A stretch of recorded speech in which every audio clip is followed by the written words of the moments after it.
Freudiana Radio, la voz psicoanalítica del mundo.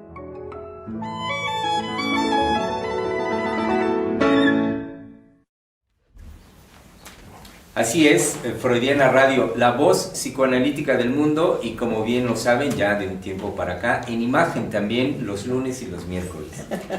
Hoy, siendo lunes, iniciamos la semana dándoles una muy cálida bienvenida. A continuar, doctora, con el trabajo que hemos venido desarrollando al respecto de Sigmund Freud, que, como igualmente lo señalamos, es dar cuenta, como siempre nos comprometemos a hacerlo, dar cuenta de Sigmund Freud es simultáneamente el esfuerzo por dar cuenta del psicoanálisis. Sí, claro, no está separado uno del otro. Entonces, lo que... Nada más permítame, ¿está apagada esta cámara? ¿No? ¿Está prendida? Está prendida. Ah, entonces yo no la veo. Ahora sí, está. Muchas gracias. No, bueno, querido público, ¿por qué repelo de ese tipo de cosas? Porque dirigirme yo a la cámara, si yo veo personas en la cámara, entonces yo me puedo dirigir más confiada hacia ustedes, ¿ok? Yo sí necesito lo humano. Sí, que de otra forma es solo el aparato y así como que oscuro y sin ningún referente. Bueno, hay gente, para todo hay críos. Sí, y entonces, doctora, decía que, por lo tanto, en este trabajo, cuando nosotros vamos compartiendo con nuestro público, hablando de situaciones varias muy anecdóticas al respecto de Freud, que a lo mejor para alguien no interesado puede decir, bueno, y si él hizo tal detalle, si le escribió a su amado de tal manera, o si su perrita se llamaba Joffy, o sea, esas cosas que parecen, o podrían parecer detalles nimios, son para nosotros detalles, reitero, que tienen que ver con la creación freudiana, es decir, toca un aspecto del desarrollo, de la creación y desarrollo del psicoanálisis. Nunca está desligado. Entonces, cuando hemos hablado de momentos particulares como el viaje a Estados Unidos que hace Freud, cuando funda la Asociación Psicoanalítica Internacional, cuando está en su periodo que se llama el periodo de la cocaína, que está investigando los efectos analgésicos de la cocaína, cada uno de esos eventos en vida de Freud es simultáneamente creación del psicoanálisis. Hay una cosa muy importante que tal vez no la hemos dicho, pero lo más impactante de la creación freudiana para mí es su autoanálisis. ¿En qué sentido? En que, bueno, eso nos abre una comprensión de cómo la clínica, que no es clínica, sino la experiencia, el encuentro del psicoanalista con el analizante, el futuro analizante que se va a construir, ¿sí?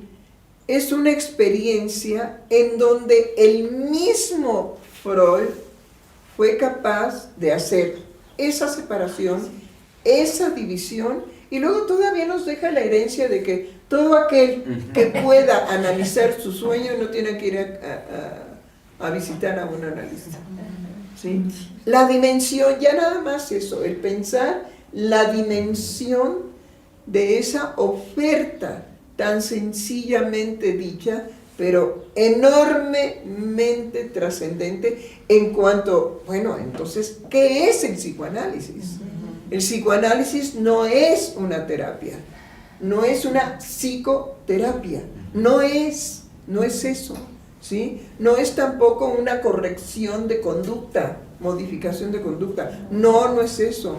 No es tampoco una filosofía en donde por medio de esos pensamientos muy elevados, ¿no? Siddhartha Gautama, ¿no? En donde yo me conmuevo y entonces puedo encontrar mi alma como el otro ahí para adorarme eternamente, ¿no? Bueno,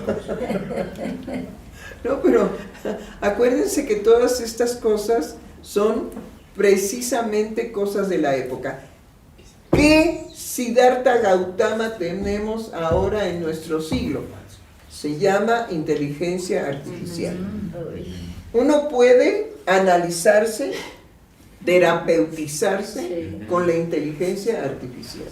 No hay ninguna diferencia, ¿sí?, con la vida, digamos, de Gautama. No, nada. Pero no solamente tenemos eso, también tenemos el budismo, también el yoga, ¿no? Tenemos tantas cosas en relación, bueno, el alcohol también, ¿no? ¿No? Y todos los alcohólicos son felices y resuelven todas sus angustias, ¿sí o no? Sí. Todas sus angustias, sus ansiedades, si tienen el pene grande, si tienen el pene chico, si ya los mandaron al demonio, ¿no? Sí. ¡Salud! ¿No? No. Los seres humanos hemos creado para resolver nuestra vida psíquica y emocional un sinnúmero de cosas, En ese sinnúmero de cosas no podemos confundir, incluir la experiencia analítica. Eso es de lo que queremos nosotros hablar con ustedes, eso es de lo que queremos compartirles, es de que haya una luz tan, digamos, clara y luminosa, para que no haya estas confusiones de que, pues, yo fui con un psicoanalista y pues, no sé, sí me ayudó, pero como que, pues, no entendía yo muy bien, y entonces, le digo, bueno, pero ¿qué le pasó? Pues que se quedaba callado todo el tiempo. Ah, bueno, pero ese era precisamente un entendimiento de la línea lacaniana de que hacerse el muerto. Y lo peor es que, espérenme, hubo casos en donde el analista, por infartos, se murió en la sesión. Y el analizante no se percata porque, pues, como siempre, era el silencio. Ajá. Pero son las modas, así es que ahorita, bueno, pues es la inteligencia artificial y que debe de haber 1000 cosas más. Pero lo que está ahorita, digamos, resultando como benéfico para los seres humanos que viven angustiados, ¿sí?, es el análisis o la terapia o el bienestar que consiguen con la inteligencia, ¿sí? Entonces, si yo la nombro, es porque hay que tomarla en cuenta, pero hay que tomarla en cuenta como tantas cosas que han surgido para la terapia y para hacer algo con la angustia, ¿no? Y bueno, la angustia de nuestro tiempo, siempre el tiempo que nos toca vivir es el más importante de los otros tiempos. Sí. Nuestra angustia no se compara con la de la Edad Media. No. Esta es más trinchona, ¿no? Es verdaderamente más angustiosa, ¿no? Sí. Bueno, si hubiera algún personaje de la Edad Media que nos pudiera acompañar, diría, no, la angustia de la Edad Media era mucho más elevada porque no es cierto, porque no tenían expectativas de que se les perdiera el celular.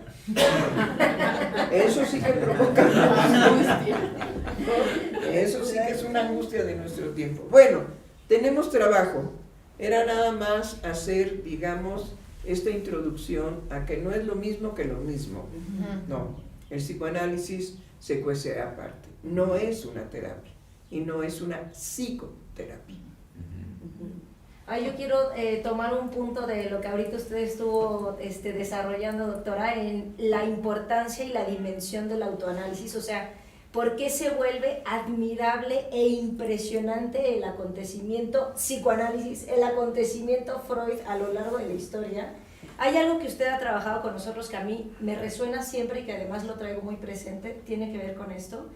Cuando usted nos está trabajando con nosotros el sueño paradigmático, hay un momento en donde la doctora nos dice, cualquier persona normal va a despertarse en ese punto en donde la operación de la resistencia de forma normal tendría que operar. Freud continúa dormido. Y Freud con ese material, hace todo el desarrollo, o sea, esa es la dimensión, hace todo el desarrollo del psicoanálisis en abstracto en toda la constitución psíquica. Entonces, a mí lo que me parece sorprendente es cómo una persona, bueno, él dice que si él pudo analizar sus sueños, pues entonces, pero la realidad es que si uno se ve como un una persona normal. Y entonces se da cuenta que además lo normal es que sus resistencias operen en los puntos donde tienen que operar. Eso sería lo saludable de tu vida psíquica. En Freud la llevó más allá. O sea, esa dimensión es la que a mí Claro. me parece fascinante ahorita que usted habla del autoanálisis, ¿no? O sea, de la importancia de cómo una persona, creador, genio, pudo llevarse a esa experiencia autoanalítica. No, sí, indudablemente. Bueno, pero, lo más genial de Freud es que nos los entrega como una posibilidad normal de los normales seres humanos. Sí.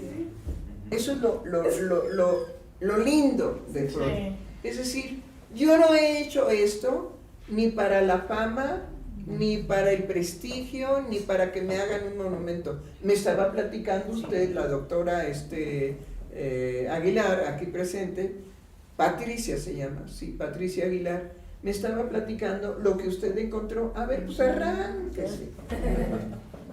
Es que a mí me llama la atención los biógrafos que hablan de Freud.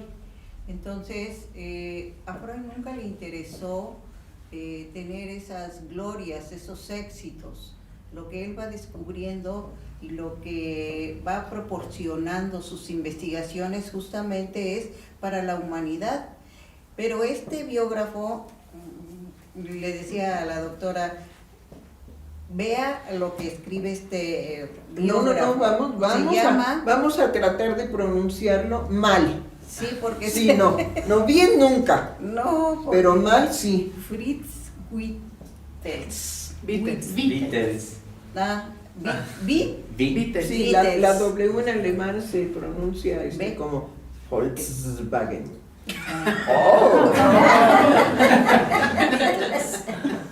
Entonces B. Sí, B. Beatles. Él es un psicoanalista, él formó parte de este círculo cuando Freud hace este trabajo y que invita a participar en los días miércoles sus trabajos al respecto de lo que van ellos descubriendo al respecto del psicoanálisis. Este es un psicoanalista que se atrevió, digo yo, porque de veras que es un atrevimiento este hombre, doctora, no. Porque en 1924... No se atrevió. Ay, sí, la luz que de tus ojos brilló. Sí es cierto, perfecto, doctora, porque hay una frase. Este biógrafo hace una biografía en 1924 sobre Freud y Freud le dice una frase, y a mí se me hace genial esta frase: si no publica el libro no perderá nada, pero si lo publica lo perderá todo. Y hay una carta que le escribe Freud a él, pero muy enojado, y Freud cuando se enoja es radical, así es, punto. Pero esa rigidez es una rigidez también amorosa, que muchos pues lo toman a mal. Entonces, dice: querido doctor Beatles, hoy recibí la traducción inglesa de su libro sobre mí, que he hojeado por encima. Por ello le escribo. Ya sabe usted mi actitud hacia esta obra, que no he dulcificado. Sigo manteniendo que alguien que sabe tan poco acerca de una persona como usted sabe respecto a mí, no tiene derecho a escribir la biografía de dicha persona. Se espera, por lo menos, hasta que muera. ¡Déjeme muerto! ¿Cómo se atreve, estando yo vivo, escribir una biografía, y además una biografía mentirosa? Porque lo que le reclama Freud a este sujeto es que él habla del asunto de la cocaína con mentiras. Sí, entonces es algo que dice: Tal sucede, por ejemplo, en lo que se refiere a la cocaína, episodio a que por razones que desconozco atribuye usted gran importancia. Toda analogía con el descubrimiento ocular de Bru se desmorona, y si se tiene algún elemento que usted desconoce, aunque sin duda hubiera debido saber, a saber.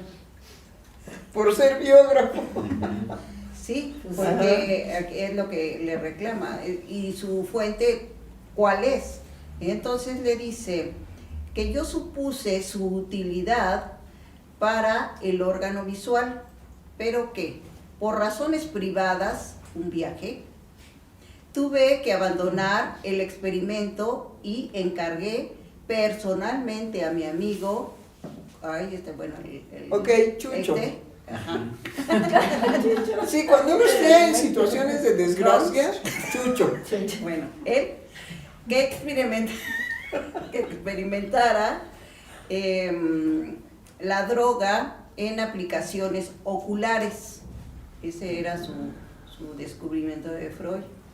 Entonces, a mi vuelta, supe que había realizado el experimento mal y renunciando al proyecto. Y que otro hombre, Kohler, se Astuto. había convertido en el descubridor. Sí, astuto. Astuto se lo adjudicó. Se lo adjudicó. No. El robadero en ese tipo de cosas sigue y continúa, y ahora gracias a las comunicaciones, ¿sí? A todas estas posibilidades que se pueden utilizar de manera torcida. Bueno, no puso López Obrador un espacio que se llamó el descartar las noticias que son noticias torcidas, ¿no? Sí. ¿Cómo las llamaba? ¿Las noticias falsas o No, las fake sí. news? Sí. Pero tenía un No, nombre, el espacio se El llamaba espacio se ¿Quién es llama- quién en las noticias? Ajá, En las mentiras. ¿Quién es quién en las mentiras? En las mentiras de la semana. Ah, ¿quién es quién? En las mentiras de la semana. No, Sí, genial, sí, sí. genial. No, pues había muchos sujetos muy elocuentes que decían, no hay mayor fascinación que poder mentir con la letra. No, pero sí provocan daño. Provocan daño porque hay mucha gente que no va a poder hacer un análisis de la noticia y se va a impactar, a asustar. Es decir, su mundo está constituido también por la noticia. Ya hablaremos de la comunicación porque es fascinante. Los seres humanos no nos podemos concebir humanos si no nos comunicamos. Si no nos comunicamos. ¿Sí? Bueno, y entonces le dijo mentiroso. Falsario. Y además que él no estaba por el éxito, por ser alabado, por ser reconocido por ese descubrimiento. Eso es lo que pues, nunca le interesó a Freud. Entonces, Pero sí, digamos, crear algo que podía él dejar como un legado benéfico a la a la humanidad. humanidad, Eso eso sí, siempre lo pensó justamente así, un legado a la humanidad. Y por eso es nuestra pasión hablar de Freud, porque Freud Pues sí. el psicoanálisis es en la actualidad. Por ahí no recuerdo quién fue el que dijo, pero todos soñamos. Y había comentado Gaby al respecto del sueño. Y entonces, eso traerlo a un sueño propio, traerlo a la experiencia analítica, bueno, es un gran descubrimiento, y que uno mismo en la experiencia analítica dice, no lo había pensado así. Alan que está, híjole, fascinado, pero fascinado con todo lo que anda investigando, ¿no? Al respecto de Freud. De Freud y su relación con Fliess, uno de sus más grandes amores. Sí. Pero también me quedé pensando justo en esta relación que tiene con todo aquel que le puede falsear alguna información, que le puede robar, que le puede hacer algún daño. Fliss terminó en ese sentido, pero la relación que él tenía con él le permitió dar no una despedida, pero sí al menos un cierre a esa relación amorosa, dándole más a Fliss por poderlo respaldar teóricamente de la idea que él se robó, que pudiera tener respaldo teórico, pero en una situación amorosa, y no dejarlo a, pues me robaste y nos vemos, sino en esa relación que él tenía, que se vio muy marcado desde sus inicios, porque desde el recurso, ahorita lo tengo, es la carta 221, ok. que es que en un regalo que le hace Freud a Fliss, fue el primer manuscrito de la interpretación de los sueños. ¡Ay, genial! ¡Qué hermosura! ¡Qué regalazo! Y entonces... Y que él contemplaba su creación con Fliss, es decir, porque en la carta dice, ahora para los otros 5 libros que intento, nos tomaremos tiempo. Es decir, lo amaba realmente, lo amaba intensamente Freud como ese ser amoroso que siempre fue, y que también era severo, y que también era, digamos, directo en decirle al otro, cuando se orinaba fuera de la bocínica, le decía, recoge tus orines porque no nos gusta su olor. ¿Sí? Sí, Germán. Y bueno, siguiendo en esta línea, comentaba antes de que entráramos al aire, de cómo en la capacidad creadora, bueno, y en lo que estamos ahorita conversando, de la dimensión de este hombre, que no va en la línea de la satisfacción personal, o del usufructo, o cosas por el estilo de lo que él iba creando. Entonces, a partir de lo que decía Gaby, de esa capacidad, si fue capaz de abstraer de un solo sueño, pues sí, las bases para la comprensión de la vida psíquica de los seres humanos, eso nos da, nos alcanza a dar pues una imagen, un vistazo de quién estamos hablando. Y en ese sentido, decía que algo que yo comentaba antes de entrar al aire es la dedicación, su dedicación a ese trabajo justo de investigación. Y cómo en el momento donde, ya habiendo terminado el periodo de su vida, digamos, tan íntimo del autoanálisis, de la relación con Fliss, cuando va en la salida al mundo, por decirlo así, y dar conocimiento del psicoanálisis al mundo, cómo simultáneamente no se embeleza con ello. Él se preocupa. Sí, exactamente. Se preocupa. Exacto. Lo que es increíble en Freud es que en la medida, digamos, en que va avanzando en su descubrimiento y en su creación, porque es simultáneo.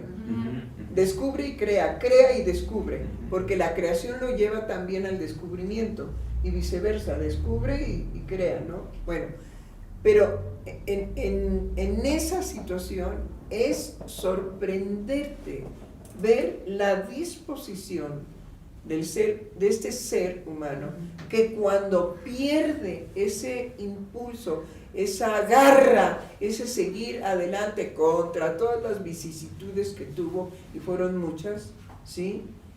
Y que él pierde ese ánimo y va con su médico y le dice, ha llegado el momento,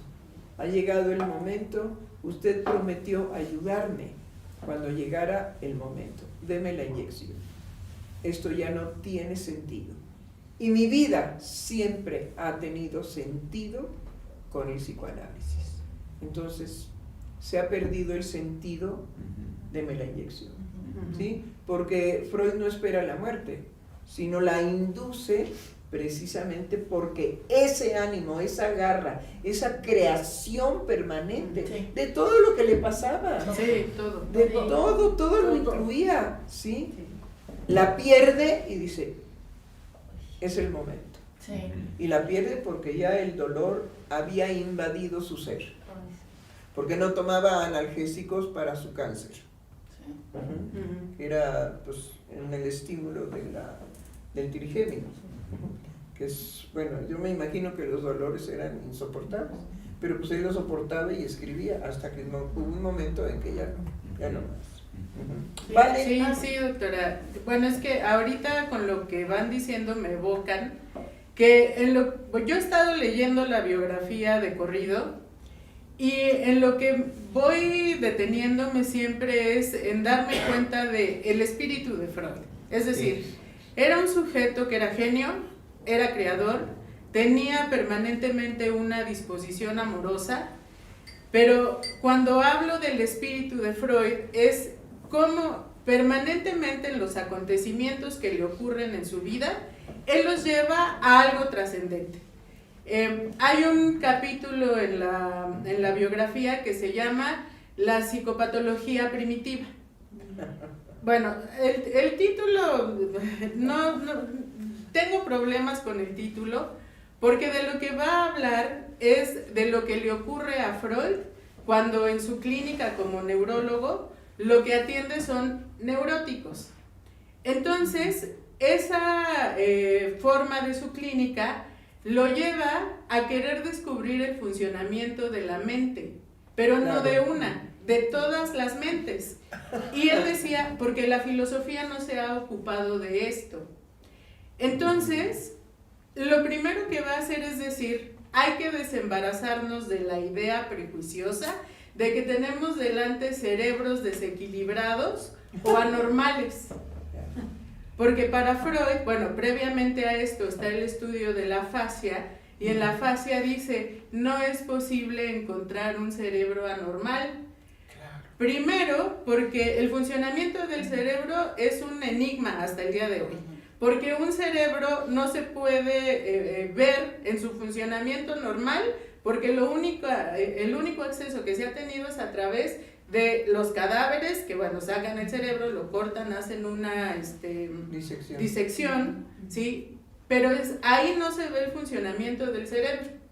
Entonces, desde ahí y desde lo que Freud sabe de cómo funcionan las neuronas, por ser neurólogo, no podemos tener acceso al funcionamiento del cerebro, por lo tanto, no podemos hablar de un cerebro anormal.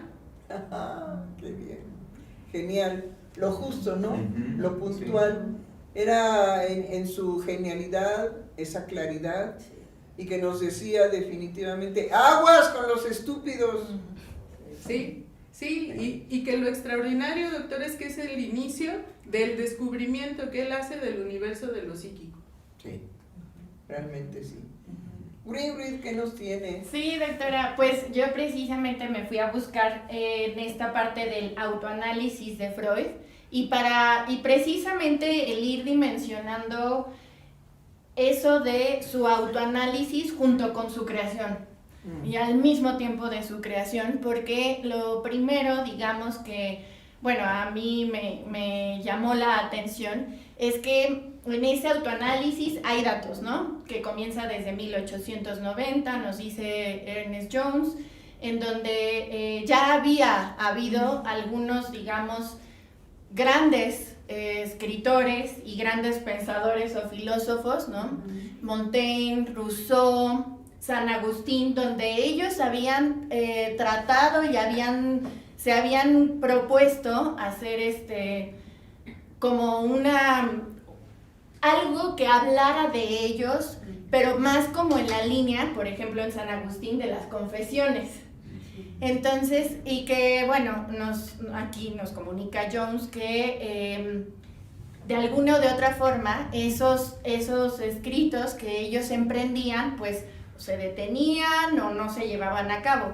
El autoanálisis de Freud, a mi parecer, en lo que yo he podido estar revisando, es que pues no iban ni en la línea de confesiones, sino más bien, ¿no?, en todo lo que a Freud se le va develando de él mismo en su encuentro con lo psíquico, en su descubrimiento, es decir, con sus sueños, porque ese era, digamos, su material por excelencia, ¿no?, sus recuerdos también de su infancia, y lo que nos van dejando ver, digamos, en las biografías en las que yo he leído, es un punto que es central y que es la proeza que lleva a cabo Freud de hacer ese autoanálisis, ¿no? Y que además de esa proeza pues siguiendo como en el tenor de lo que están, de lo que todos ustedes han estado trabajando, es precisamente en la perseverancia de Freud. Y no, eso es la así tenacidad, como la tenacidad. Híjole, Sí. ese sí parecía bambú, lo tiraba y se levantaba, lo tiraba y se levantaba. Sí, y de hecho hay una de esas... No, es que el bambú tiene, digamos, esa flexibilidad, por eso no lo arranca, la tempestad no lo arranca de raíz. Los árboles sí, porque pues ofrecen una oposición, ¿no? Sí. Pero en el espíritu de Freud, ahorita me evocó pues como el bambú, ¿no? Y se levantaba. Sí, y hay también en esto, a propósito de las diferentes biografías que se han hecho, tanto en vida de Freud, que fue la que ya nos comunicó la doctora Aguilar, como en muchas otras, que son, sí, hasta más de 80 biografías, en una de ellas, sí, de Roland Jacquard, que es un historiador, que es francés, que escribe la biografía. Bueno, ahí rápidamente me fui a consultar y hay una carta que Freud le escribe a Fliess y que me parece que habla de ese espíritu, ¿no?, de Freud, de perseverancia, donde le dice que él es un conquistador. Y así, ¿no? O sea, le dice, yo no soy un científico, no soy un investigador, yo soy un conquistador, ¿no? Entonces, pues me parece que eso también incluye mucho todo lo que implica la dimensión de un autoanálisis, y también en algún otro lugar que sí que encontré, que me parece también la salvedad, oportuna la salvedad, es que dicen, ¿no? Pues muy probablemente habrá ciertos puntos, digamos, que quedarán oscuros, ¿no?, de saber de esa intimidad o de la vida privada, digamos, de Freud, pero eso es, digamos, apuntando a que, pues bueno, es imposible, yo pensaría, como poderlo decir todo, ¿no?, o hablar de todo, pero que Freud lo que va descubriendo en su autoanálisis, que va también escribiendo sobre la interpretación de los sueños y sobre psicopatología de la vida cotidiana, pues ahí están, digamos, presentes para eso. No, sí, definitivamente. No sé si tenemos comentarios. Aún no, doctora. Aún no. ¿Seguimos libres? Sí. Bueno, muy bien. Pues nos resta definitivamente decir cuál es el compromiso del centro de hacer en su vida cotidiana presente a una persona como Freud. Bueno, la situación es la siguiente. Todo el beneficio que puede ser una experiencia analítica, ¿sí? Entonces, desde ahí es el compromiso que nosotros tenemos en estos programas. Lo que nos entusiasma, lo que nos anima es seguir la huella de Freud, un bien para la humanidad. Con esto nos despedimos. Que estén bien.